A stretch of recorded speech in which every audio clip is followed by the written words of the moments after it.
আসসালামু আলাইকুম সবাইকে। আজকে আপনাদের সাথে একটা কথা বলা জরুরি বলে মনে করলাম। আসলে আপনাদেরকে দেখিয়ে দেই এই জেনারেশনটা আসলে কিভাবে ধ্বংস হয়ে যাচ্ছে। এই জেনারেশনটা যে কাজগুলো করতিছে, আপনারা যদি কিছুদিন আগে একটা বিষয় লক্ষ্য করে দেখেন, তারা কি করলো এইচএসসিতে মেবি ৭ টা সাবজেক্টের পরীক্ষা দেওয়ার পরে এই দেশের হচ্ছে একটা অস্থিতিশীল পরিবেশ তৈরি হইল। দেন এরা কি করলো? অটো পাস মানে তাদেরকে বাকি সাবজেক্টগুলো মেজর যে সাবজেক্টগুলো সেই সাবজেক্টগুলো কিন্তু তারা পরীক্ষা দেয়নি। মেজর সাবজেক্টগুলো পরীক্ষা না দিয়ে তাদেরকে কি করতে হইলো? অটো পাস দিতে হইলো। এখন আমি আজকে একটা বিষয় শুনলাম আমার একটা স্টুডেন্টের থেকে। সে ক্লাস 9 এ পড়ে। সে কি আন্দোলন করেছে? চিন্তা করে দেখেন একবার। তারা নাকি এখন দাবি করতেছে এবং তারা আন্দোলন করবে যে তাদেরকে শর্ট সিলেবাস দিতে হবে, তাদের সিলেবাসটা কমাই দিতে হবে। আরে বাবা, তুমি ক্লাস 9 পার করবা, ক্লাস 10 পার করবা, আবার ইন্টারমিডিয়েটে ভর্তি হবা। তুমি যদি ক্লাস 9-10 এর পড়াশোনাটা ভালো করে না করো, তুমি চিন্তা করো তুমি ইন্টারমিডিয়েটের পড়াশোনাগুলো ভালো করবা? ইন্টারমিডিয়েটের জন্য তোমার বেস বা তোমার ভিত্তি হচ্ছে তোমার ক্লাস 9-10 এর পড়াশোনাগুলো। এই বিষয়টাকে যদি তোমরা এড়িয়ে যাও, তোমরা সিলেবাসটাকে কমাইতেছো মানেই তো তোমরা এই বিষয়গুলো পড়বা না, পড়ার সুযোগ তোমাদের হবে না।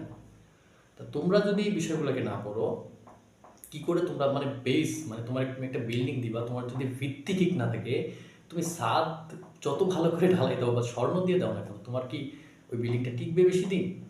ঠিক তেমনই তুমি যদি এই এই এই বেসটা তোমার যদি না থাকে, তুমি ইন্টারমিডিয়েটকে ভালো করতে পারবা না। তার মানে তুমি পড়াশোনা যাই করবা তুমি ফাঁকি দিয়ে যাবা। তুমি যদি ফাঁকি দিয়ে যাও ভাই, তোমার দিয়ে দেশের কি উপকার হবে? মানে তোমরা এতটা নিচে কিভাবে নামতে পারো? মানে আর একটা বিষয়, এই স্টুডেন্টদের মধ্যে যে চলে আসছে, কিছু হোক না হোক এরা আন্দোলন করবে। এরা টিচারদের বিরুদ্ধে আন্দোলন করে। যেখানে আমাদের সময়ে আমরা টিচারদের ভয় পাইতাম, টিচারদের সাথে কথা বলতে গেলে খুব চিন্তা ভাবনা করে কথা বলতাম। সেখানে জেনারেশন করতেছে কি, ছোট্ট ছোট্ট পোলাপানগুলো কি করে, টিচারদের বিরুদ্ধে আন্দোলন করতেছে এসে। আরে বাবা, সব কিছুই তো একটা লিমিটেশন বা সব কিছুতে একটা সিস্টেম থাকা দরকার। তোমরা যেটা করতেছো এই বিষয়গুলো কি ঠিক? হ্যাঁ, তোমরা যেটা মন চাচ্ছে সেটাই করতেছো। তোমরা ভেবেই নিছো যে হ্যাঁ, আন্দোলন করলে সব কিছু হয়, তাই করতেছো। তোমরা যে আরো কি করবা ভবিষ্যতে, তোমাদের যে আরো কত কি দেখতে হবে, মানে আমি মাঝে মাঝে বিষয়গুলো নিয়ে আসলে ডিপ্রেশনে পড়ে যাই যে কি করতেছে এই জেনারেশনটা, কি করা উচিত ছিল এদের। এই বয়সটাতে তোমাদের পড়াশোনা করার বয়স বাবা, তোমরা তো খুব বেশি আন্দোলন তোমরা আন্দোলন করে কি করছো? আর কতদিন আন্দোলনটা চলছে যার জন্য তোমাদের এখন সিলেবাস শর্ট করে দিতে হবে? একটা পোলা সারাদিন পাবজি খেলতেছে, সারাদিন ফ্রি ফায়ার খেলতেছে, ও সারাদিন ওর গার্লফ্রেন্ড নিয়ে ঘুরতেছে বা মেয়েরা তার বয়, মানে এই জেনারেশনে এগুলো চলতেছে। এত কিছু সারা বছর করে এসে সে দুই চার দিন আন্দোলনের কারণে তাকে এখন শর্ট শর্ট সিলেবাস করে দিতে হবে। ও সারাদিন পাবজি খেলছে, তখন শর্ট সিলেবাসের প্রয়োজন হয়নি। আসলে বাবা, তোমরা যারা এই কাজগুলো করতেছো, আমি জানি না তোমাদের কি হবে।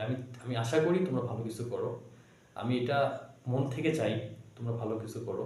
কিন্তু তোমরা যেটা করতেছো এগুলো থেকে বের হয়ে আসো, আদারওয়াইজ তোমরা খুব খুব বিপদে পড়ে যাবে। ধন্যবাদ সবাইকে।